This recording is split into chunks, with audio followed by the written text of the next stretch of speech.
Saudara, meski sudah bebas, sejumlah barang milik Peggy masih disita penyidik Polda Jawa Barat. Peggy Setiawan meminta Polda Jabar mengembalikan handphone dan motor miliknya yang pernah disita penyidik. Peggy Setiawan menjelaskan, HP yang masih disita Polda Jawa Barat adalah HP yang terhubung dengan aplikasi Facebook dan juga Instagram yang juga disita penyidik. Selain itu, masih ada motor milik Peggy yang sudah disita penyidik 8 tahun silam. Peggy berharap sejumlah barang pribadi miliknya yang dijadikan barang bukti polisi dapat segera dikembalikan. Kenapa katanya masih di Polda HP? Ya, karena itu saya kurang tahu, jadi saya nanti koordinasi lagi sama tim, jadi biar mereka yang mengurus itu semua. Oke. Karena saya ini terutama buat sosmed ya, contoh Facebook, Instagram yang lama itu saya udah nggak mau pakai lagi sih. Jadi saya serahkan semua kepada tim kuasa aja. Iya. Untuk motor sendiri, apa sih? Dua motor gimana? Nah, motor itu saya serahkan lagi kepada tim kuasa hukum bagaimana itu. Infonya kan mau dibawa ke sini nih, gimana? Ya saya kembali lagi serahkan sama yang kuasa hukum.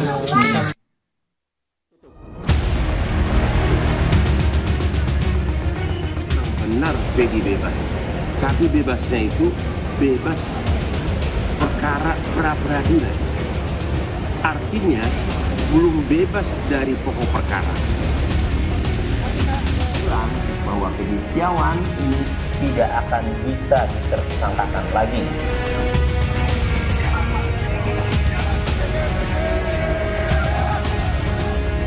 Kuasa hukum Peggy Setiawan menepis penilaian yang menyebut Peggy Setiawan bisa ditetapkan lagi sebagai tersangka dalam kasus pembunuhan Vina dan Eki.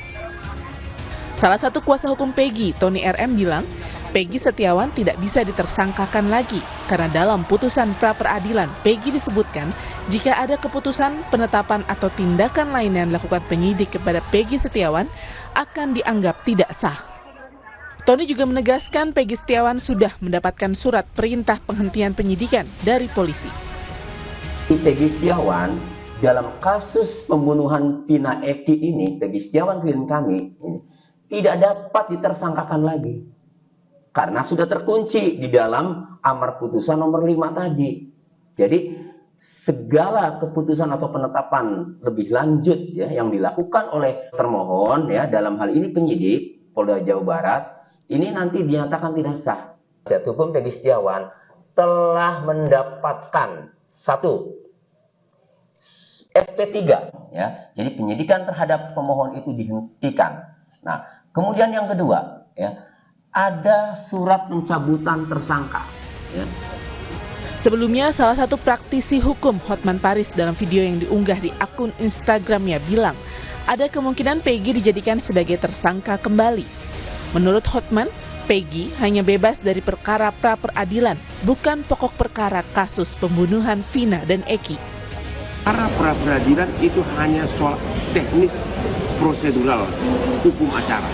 Ini bebas, bukan bebas pokok perkara.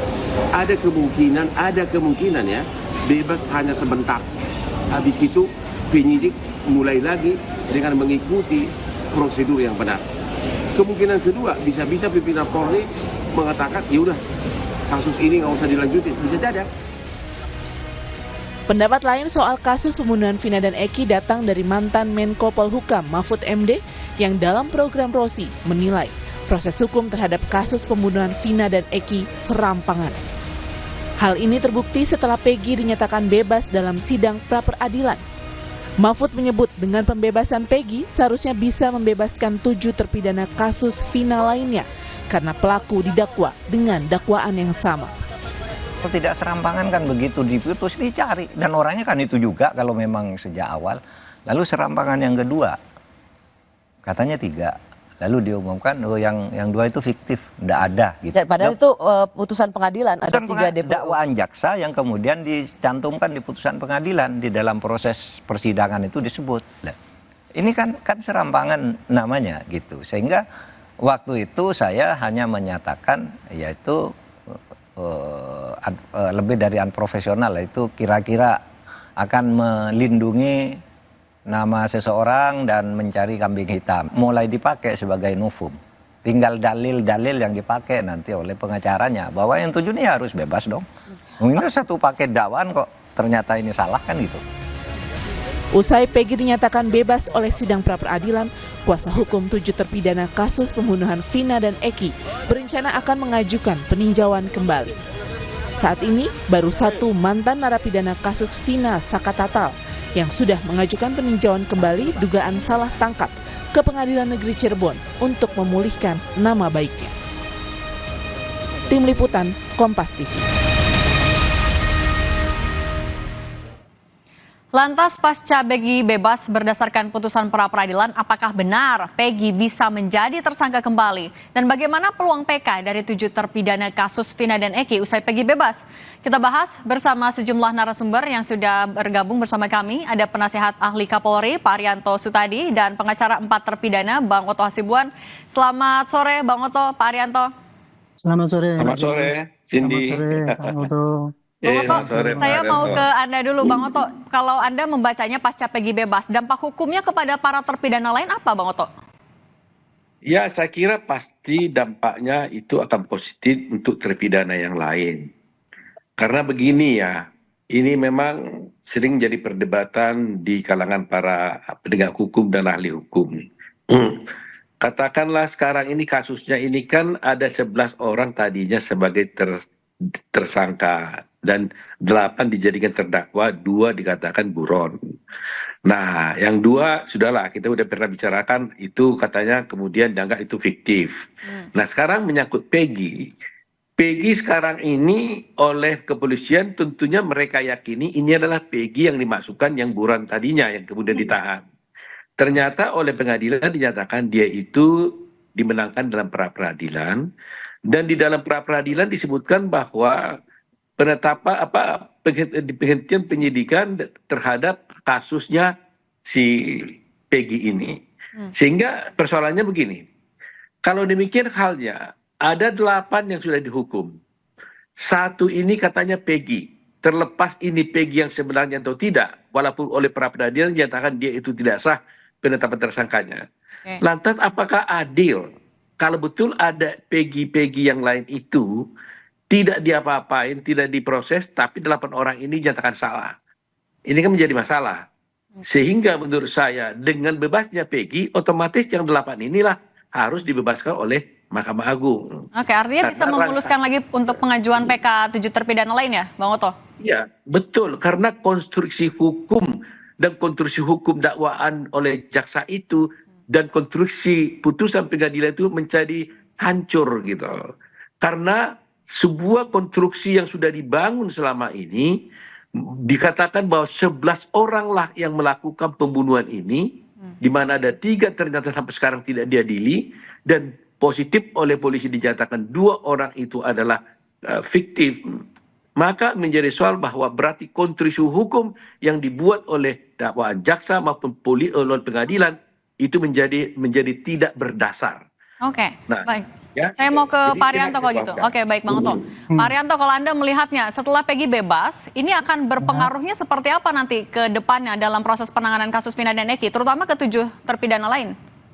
Ya, saya ini ya, pendapat saya ini saya sampaikan sejak saya dulu melihat gonjang-ganjing kasus ini ya.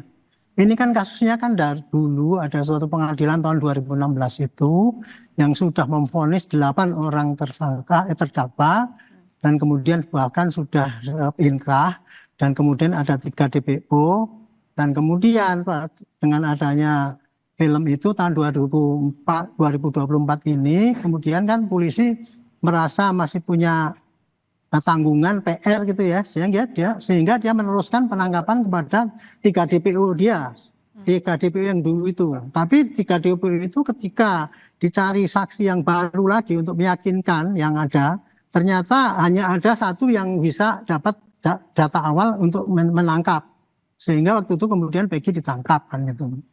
Nah kemudian Peggy ditangkap ini kemudian pihak yang merasa dirugikan, termasuk yang tersangka yang dulu sudah dipidana, tersangka yang dulu sudah dipidana, dan pihak dari keluarga Peggy ini menyatakan bahwa itu salah tangkap. Makanya dulu saya sudah menyarankan untuk putusan yang ingkrah yang sudah memenjarakan 7 orang dan kemudian sekarang diprotes, itu cara untuk menganulir ya itu hanya pakai PK gitu. Oke. Kalau PK-nya itu dibatalkan, nah barulah itu yang 7 itu kemungkinan bisa dibebaskan kalau PK-nya itu dikabulkan. Sedangkan untuk PG ini satu-satunya jalan untuk menghambat bahwa itu salah tangkap adalah ya pra peradilan. Nah, ternyata sekarang pra peradilan kan mengatakan bahwa penangkapannya tidak sah. Cuman pra peradilan itu hanya menyatakan bahwa itu salah tangkap gitu. Belum mengadili bahwa si PG ini salah apa tidak gitu. Nah, kemudian dengan adanya pra peradilan yang dikalahkan ini, nanti pasti ada beberapa alternatif. Kalau polisi itu kemudian menyatakan bahwa oh ya ini kemarin kan dari SP3 ya. Tetapi di SP3 itu kan hanya di SP3 penyidikannya, sedangkan di sini hanya dinyatakan batalnya adalah karena kesalahan tangkap kan gitu kan. Itu kepolisian masih bisa melakukan penyidikan lagi di kemudian hari kalau mempunyai bukti yang baru yang dimiliki gitu. Tapi seandainya nanti kemudian putusan PK itu membatalkan putusan tahun 2016 dulu, otomatis polisi tidak akan mencari lagi yang sisa 3 DPO itu. Dia harus mencari lagi siapa pembunuh daripada Vina dan Egi itu semuanya gitu. Kira-kira gitu anaknya. Oke, Bang Oto, Anda melihatnya jadi gimana kalau misalnya memang polisi memulai lagi penyidikannya, menemukan bukti baru, Peggy bisa jadi tersangka lagi, Bang Oto? Menurut saya salah besar kalau polisi memulai lagi penyidikan terhadap Peggy ya. Saya minta lebih arif dan bijaksana apabila polisi menghentikan pemeriksaan Peggy, biarkan dulu perkara yang 7 untuk PK itu berjalan. Nanti kita lihat apa putusan PK terhadap hal ini. Kalau nanti putusan PK-nya itu dibebaskan ternyata, dan kemudian Peggy ongoing ternyata kemudian diproses, ini kan lebih cilaka lagi polisinya. Jadi lebih bijaksana, tunggu aja PK dilakukan, lihat. Kalau ternyata nanti di PK-nya itu ditolak dihukum, mungkin ada peluang-peluang lagi untuk berpikir untuk melanjutkan penyidikan terhadap Peggy dan yang lain. Tetapi kalau umpamanya sekarang ini mau diajukan, ternyata PK-nya bebas, 2 kali kena lagi nih kepolisiannya. Jadi saya pikir jangan tergesa-gesa, jangan terburu-buru ya. Apalagi menjadi persoalan adalah ada juga di dalam putusan pra peradilan tersebut yang menyatakan bahwa memerintahkan penyidik untuk menghentikan penyidikan gitu loh. Baik. Kalau saya tidak keliru ya, kalau saya tidak keliru ada kata-kata itu. Nah kalau itu benar ada, kalau saya tidak keliru itu ada memerintahkan polisi untuk menghentikan penyidikan, ya dia tidak boleh lanjutkan lagi. Oke, kalau Pak Arianto Anda melihatnya, adakah celah sebenarnya untuk polisi memulai lagi menjadikan Peggy sebagai tersangka? Celah itu ada ya, karena di dalam perma itu ada bunyi, salah satu perma itu yang butir ketiga itu saya ingat bahwa putusan pra peradilan yang mengabulkan tidak sahnya suatu penetapan tersangka tidak menggugurkan kewenangan polisi untuk penyidik untuk melakukan penyidikan kepada tersangka yang bersangkutan dengan bukti-bukti yang baru yang terkait dengan perkara ini. Jadi masih ada kemungkinan itu ya. Tapi kalau pertimbangan saya kemarin itu ya, alangkah baiknya apabila nunggu PK ini dulu lah. Kan PK-nya toh sudah diajukan. Kalau PK ini nanti ternyata ditolak, ya itu berarti langsung itu diperiksa lagi si Peggy. Tapi kalau PK ini dikabulkan, berarti kan gugur yang 72 itu 8 ya. Ya otomatis si Peggy ini otomatis ya gugur. Polisi akan memulai penyidikan lagi, bukan meneruskan Peggy yang 3 dulu DPO itu, tetapi mulai mencari siapa yang sesungguhnya yang membunuh si Vina dan Eki ini gitu. Kira-kira gitulah konstruksinya perjalanan kisruhnya masalah ini. Ya. Nah Pak Arianto, tapi juga setelah Peggy bebas kan Polda Jabar belum banyak komentar ya soal langkah yang diambil. Sebenarnya dari polisi apa yang saat ini sedang dilakukan untuk mengusut kasus Vina dan Eki, Pak Arianto? Ya, Kapolri memang mengatakan masih akan kita pertimbangkan kembali langkah-langkah selanjutnya. Kalau saya memprediksi ya langkah-langkah itu tadi, melihat PK karena sudah diajukan, tunggu PK-nya ini kira-kira diterima apa tidak. Mudah-mudahan Pak Hakim juga mau kerja keras, bulan ini langsung diputus sehingga kita jelas gitu. Supaya polisi itu akan kemana? Apakah nunggu ini ya, kemudian nunggu kalau kalah, PK-nya dikabulkan, otomatis kan yang 8 itu nggak jadi, ya harus mulai dari mula. Dan termasuk juga Peggy yang sekarang nggak perlu dilanjutkan lagi, percuma. Ada peluang untuk diambil alih sama Barreskrim nggak? Kalau diambil alih Barreskrim itu kan cuman komentar-komentar biasanya kayak gitu. Tapi saya pikir tidak akan tidak akan merubah suatu tindakan ya di Polda kemudian diambil Barreskrim, karena polisi dari para polisi pasti sama arahannya gitu. Oke, Bang Oto, kalau Anda melihatnya kalau memang penyidikan ini kemudian harus dimulai lagi dari awal, apa yang bisa dilakukan oleh polisi untuk membuat kasus ini semakin terang? Jangan sampai ada salah tangkap dan lain-lain, Bang Oto. Saya kira polisi harus mulai jujur membuka, terutama mengenai barang bukti. HP-nya Vina itu di mana sekarang? Ya, di mana itu HP-nya itu? Dan posisi dengan HP-nya itu kalau dapat, itu kan bisa akan membantu. Ya, jadi sampai sekarang polisi sekarang nggak bisa menunjukkan di mana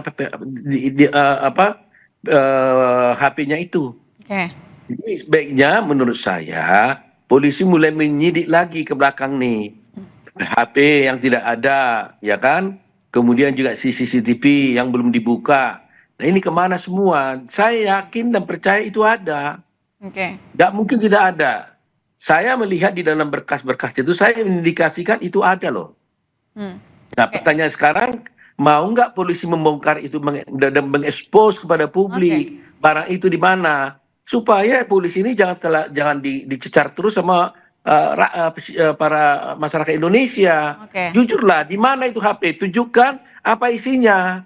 Jangan ditutupi. Kalau ditutupi terus, saya melihat ini masyarakat tidak akan puas gitu loh. Jadi saya kira polisi sudah waktunya coba lihat di mana itu. Nah kemudian juga waktu itu di otopsi ulang ketika mayatnya digali kemudian didasimasi. Kemudian itu kan pasti ada foto-foto yang berwarna kan, ya kan pasti difoto, di video dan sebagainya. Coba buka ke publik dong. Nah sih dari terang benderang kita bisa lihat sebenarnya. Kalau ini kan sekarang hitam putih. Coba itu kan terlihat itu pasti kan. Videonya itu kayak apa, retaknya dan sebagainya kelihatan itu semuanya. Oke, baik. Nah kalau itu sudah dapat akan bisa menjadi terang perkara ini. Oke, Pak Rianto menanggapi Bang Oto tadi. Kalau dari Polri artinya apa asistensi yang bisa dilakukan untuk mengawasi agar proses ini ke depannya berjalan secara transparan? Kalau saya sih tidak pada kesalahan Polri mutlak ya. Polisi dulu pada tahun 2016 itu sudah melakukan penyidikan yang maksimal, walaupun scientific crime investigation-nya nggak diterapkan, tetapi itu kan sudah diterima oleh hakim bahwa itu menjadi bukti yang kuat bahwa sehingga bisa memandangkan 8 orang itu. Nah sekarang apabila nanti PK ini kemudian menganulir bahwa itu pengadilan itu nggak benar, nah barulah polisi bisa dipaksa sekarang bahwa dulu bukti yang disampaikan cuma gitu itu ternyata kurang lengkap. Berarti dia akan mencari lagi bukti-bukti yang dulu cuma disampaikan bukti tapi tidak dianalisis, kemudian mungkin perlu dianalisis lagi. Jadi kuncinya bukan pada polisi yang sekarang terbuka, dulu tertutup, bukan masalahnya. Dulu bukti-bukti yang diajukan oleh polisi dulu itu yang diterima harus dikoreksi lagi bahwa bukti itu ternyata kurang jelas ya, sehingga dia dibantah, maka polisi harus sidik ulang dengan lebih cermat lagi, dengan semua apa-apa bukti yang ada dimasukkan dengan dalam penyidikan yang baru ini. Penyidikan yang cermat. Gitu. Oke, baik. Penyidikan yang cermat tadi catatannya. Terima kasih Pak Rianto Sutadi, penasehat Kapolri, kemudian juga Bang Oto Hasibuan, pengacara dari 4 terpidana. Terima kasih, sehat selalu. Amin. Terima kasih.